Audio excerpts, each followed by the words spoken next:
नमस्कार ओडिशावासी आपण मानक पाई मु नेइकी आसीची आजि दिनर केतोटी गुरुत्वपूर्ण खबर सेथिपाई भिडियोटी को पूरा शेष पर्यंत देखिबे एवं आपण मानक भल पाइबा स्वरूप गोटे गोटे लाइक करिबा सहित सब्सक्राइब करि नेबे। तो चलंतु आजि दिनर केतोटी गुरुत्वपूर्ण खबर उपरे नजर पकाइबा। प्रथम खबर पुणी माड़ी आसुची भयंकर बात्या।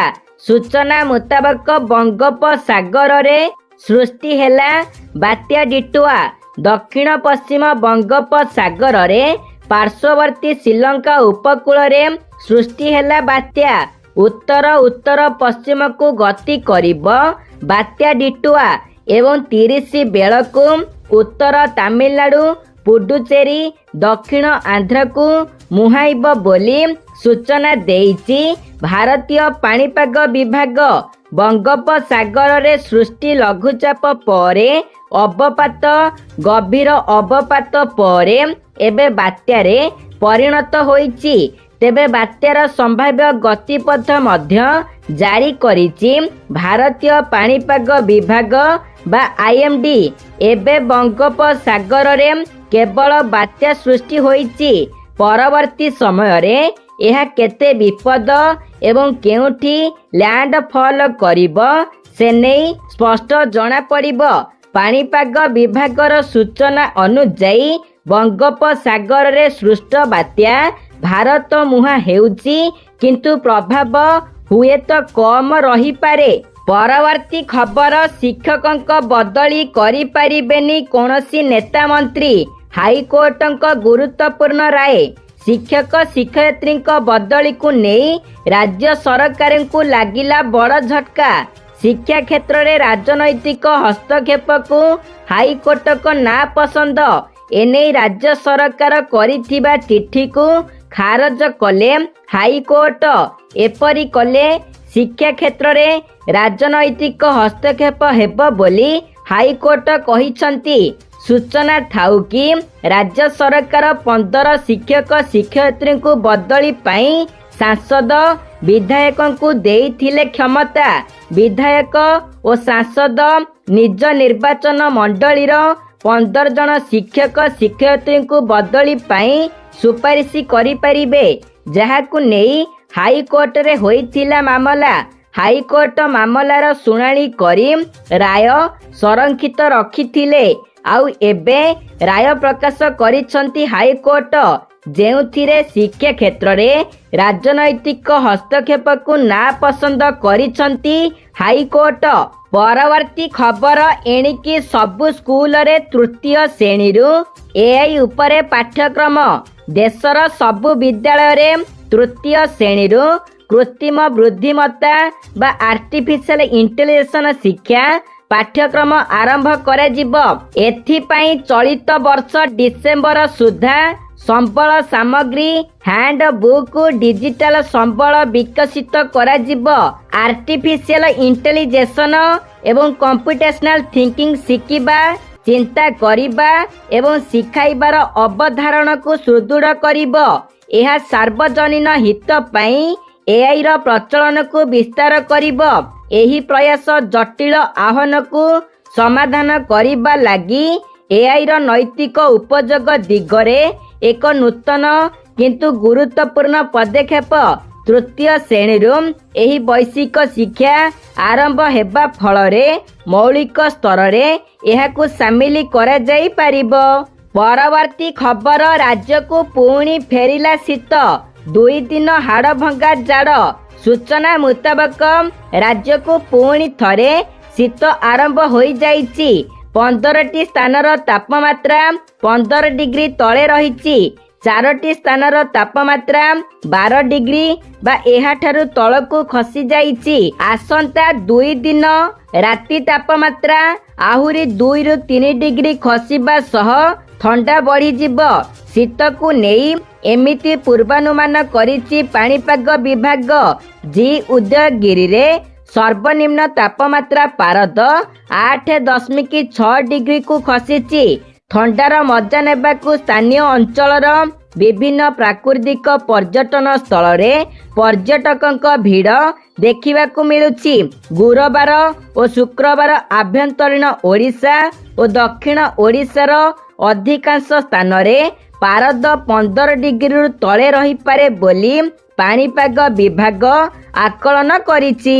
ପରବର୍ତ୍ତୀ ଖବର, ରାଜ୍ୟ ବସ୍ ମାଲିକ ସଂଘର ବନ୍ଦ ଡାକରା ପ୍ରତ୍ୟାହୃତ।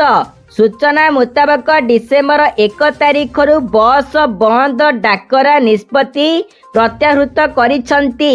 ପରିବହନ ବିଭାଗ ସହ ଆଲୋଚନା ପରେ ପ୍ରତ୍ୟାହୃତ ହୋଇଛନ୍ତି। ପୋଲିସ ଚେକିଂ ବ୍ୟବସ୍ଥା ଲାଗୁ ହେବନି ପ୍ରତିଶ୍ରୁତି ପରେ ପ୍ରତ୍ୟାହୃତ କରିଛନ୍ତି। ନିକଟରେ ରାଜ୍ୟର ଗାଡ଼ି ଚେକିଂ ପାଇଁ ପୋଲିସକୁ ଅତିରିକ୍ତ କ୍ଷମତା ପ୍ରଦାନ ନେଇ ଖବର ଆସିଥିଲା। ଏହି ଖବର ପରେ ତୀବ୍ର ପ୍ରତିକ୍ରିୟା ପ୍ରକାଶ ସହ ଏହାର ପୁନର୍ବିଚାର ନ କଲେ ବ୍ୟବସ୍ଥା ଲାଗୁ ଦିନ ଠାରୁ ପ୍ରତିବାଦ ସ୍ୱରୂପ ବସ୍ ଚଳାଚଳ ବନ୍ଦ କରିବାକୁ ସଂଘ ଚେତାବନୀ ଦେଇଥିଲା। ପରବର୍ତ୍ତୀ ଖବର, ଅଲିଭି ରିଡେଲ କଇଁଛଙ୍କ ମିଳନ ଋତୁ ଆରମ୍ଭ। କଇଁଛଙ୍କ ଅଣ୍ଡାଦାନ ପାଇଁ ଜାରି ହେଲା କଟକଣା। ଶୀତର ଆଗମନ ସହିତ ଓଡ଼ିଶା ଉପକୂଳ ଏବେ ବିଦେଶୀ ଅତିଥି ଅଲିଭି ରିଡେଲ କଇଁଛଙ୍କ ପାଇଁ ଚଳଚଞ୍ଚଳ ହୋଇ ଉଠିଛି। ବର୍ତ୍ତମାନ ସମୟରେ ଅଲିଭି ରିଡେଲ କଇଁଛଙ୍କ ମିଳନ ଋତୁ ଚାଲିଛି। କଇଁଛଙ୍କ ସୁରକ୍ଷାକୁ ଦୃଷ୍ଟିରେ ରଖି ରାଜ୍ୟ ବନ ବିଭାଗ ପକ୍ଷରୁ ବ୍ୟାପକ ବ୍ୟବସ୍ଥା ଗ୍ରହଣ କରାଯାଇଛି। ସମୁଦ୍ର ମଧ୍ୟରେ କଇଁଛଙ୍କ ମିଳନ ପ୍ରକ୍ରିୟା ଚାଲିଥିବାରୁ ମାଛ ଧରା ଉପରେ କଡ଼ା କଟକଣା ଜାରି କରାଯାଇଛି। ବିଶେଷ କରି ଯାନ୍ତ୍ରିକ ଡଙ୍ଗା ଓ ଟ୍ରଲର ଚଳାଚଳ ଉପରେ ରୋକ ଲଗାଯାଇଛି। କାରଣ ଟ୍ରଲର ମାଡ଼ରେ ଅନେକ ସମୟରେ କଇଁଛଙ୍କ ମୃତ୍ୟୁ ଘଟିଥାଏ। ଅଲିଭି ରିଡେଲଙ୍କ ପ୍ରଜନନ ସମୟରେ ସ୍ଥାନୀୟ ଅଞ୍ଚଳକୁ ଏକ ହାଇ ସିକ୍ୟୁରିଟି ଜୋନ୍ ବା ଉଚ୍ଚ ସୁରକ୍ଷା ବଳୟ ଭାବେ ଘୋଷଣା କରାଯାଇଛି। ବନ ବିଭାଗର ସ୍ୱତନ୍ତ୍ର ଟିମ୍ ଦିନ ରାତି ସମୁଦ୍ରରେ ପେଟ୍ରୋଲିଂ କରୁଛନ୍ତି। ବେଆଇନ ମାଛ ଧରାକୁ ରୋକିବା ପାଇଁ କଡ଼ା ନଜର ରଖାଯାଇଛି। ଆଗକୁ କିଛି ଦିନ ପରେ ମିଳନ ପ୍ରକ୍ରିୟା ଶେଷ ହେଲେ ଲକ୍ଷ ଲକ୍ଷ କଇଁଛ ସମୁଦ୍ର ବେଳାଭୂମିକୁ ସମୂହ ଅଣ୍ଡାଦାନ ପାଇଁ ଆସିବେ। ସେହି ସମୟରେ କଇଁଛଙ୍କ ସୁଅ ଛୁଟିବ। ପରବର୍ତ୍ତୀ ଖବର, ହାଇକୋର୍ଟର କଡ଼ା ନିଷ୍ପତ୍ତି। ହାଇରୁ ହଟିବ ମଦ ଦୋକାନ। ରାଜସ୍ଥାନ ହାଇକୋର୍ଟଙ୍କ ବଡ଼ ନିଷ୍ପତ୍ତି। ମଦ ଦୋକାନ ଖୋଲିବା ନେଇ କଡ଼ା ନିଷ୍ପତ୍ତି ଶୁଣାଇଛନ୍ତି। ଏଣିକି ଜାତୀୟ ରାଜପଥ କଡ଼ରେ ଖୋଲିବନି ମଦ ଦୋକାନ। ଜାତୀୟ ରାଜପଥ କଡ଼ରେ ସହଜରେ ମଦ ମିଳିବା ଦ୍ୱାରା ଦୁର୍ଘଟଣା ସଂଖ୍ୟା ବଢ଼ୁଥିବା ନେଇ ହାଇକୋର୍ଟ ଏହି ନିଷ୍ପତ୍ତି ନେଇଛନ୍ତି।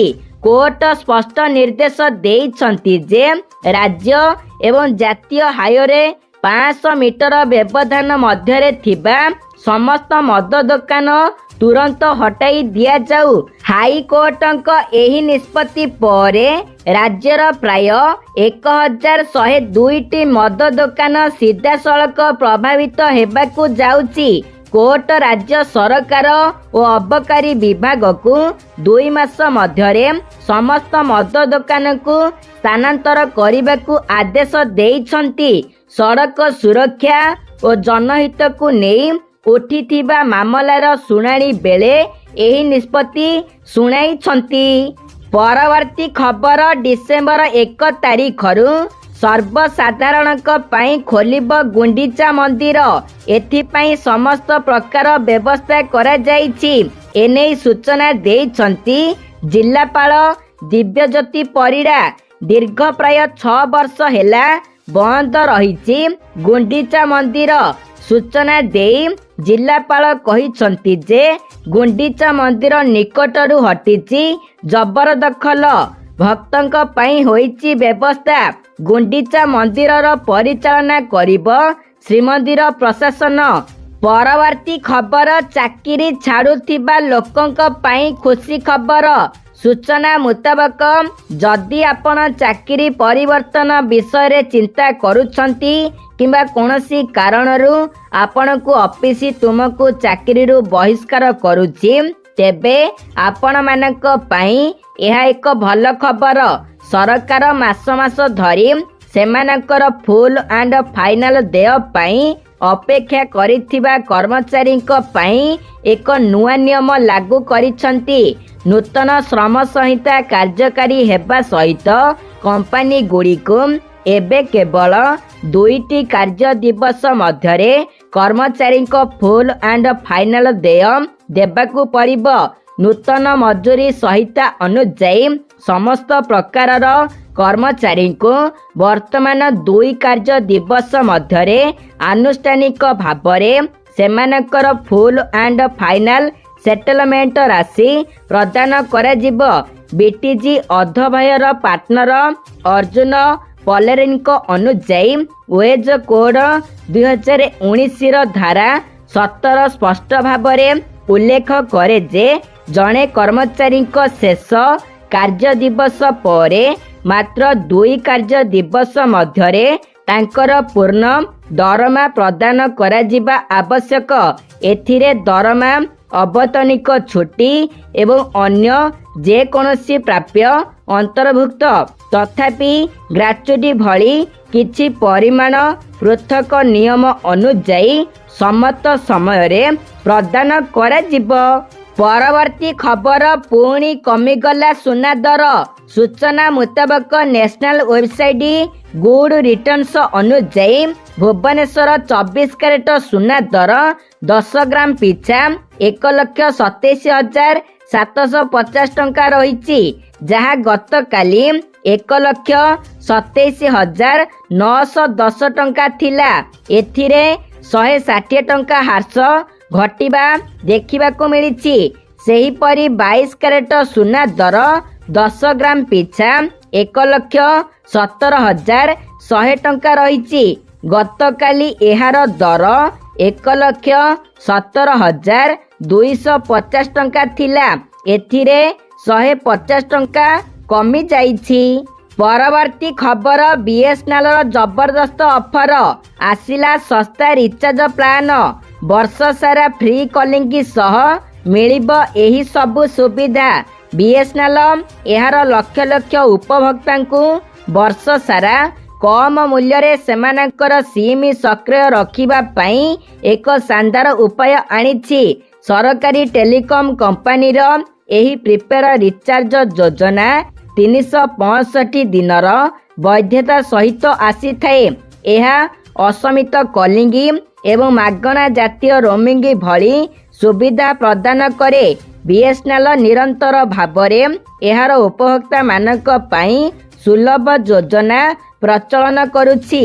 କମ୍ପାନୀ ସମ୍ପ୍ରତି ଲକ୍ଷ ଲକ୍ଷ ନୂତନ ଉପଭୋକ୍ତାଙ୍କୁ ଏହାର ନେଟୱାର୍କରେ ଯୋଡ଼ିଛି, ଯାହା ଘରୋଇ କମ୍ପାନୀଗୁଡ଼ିକ ପାଇଁ ଏକ ଚ୍ୟାଲେଞ୍ଜ ସୃଷ୍ଟି କରିଛି। ତ ଦର୍ଶକ ବନ୍ଧୁ, ଏ ଥିଲା ଆଜି ଦିନର କେତୋଟି ଗୁରୁତ୍ୱପୂର୍ଣ୍ଣ ଖବର। ଯଦି ଆପଣମାନଙ୍କୁ ଆମର এই ଭିଡ଼ିଓଟି ଭଲ ଲାଗିଛି ତାହେଲେ ଗୋଟିଏ ଲାଇକ୍ କରିବା ସହିତ ସବସ୍କ୍ରାଇବ୍ କରିନେବେ ଏବଂ ଆପଣମାନେ ଆମର এই ଭିଡ଼ିଓଟିକୁ ଶେଷ ପର୍ଯ୍ୟନ୍ତ ଦେଖିଥିବାରୁ ଆପଣମାନଙ୍କୁ ବହୁତ ବହୁତ ଧନ୍ୟବାଦ।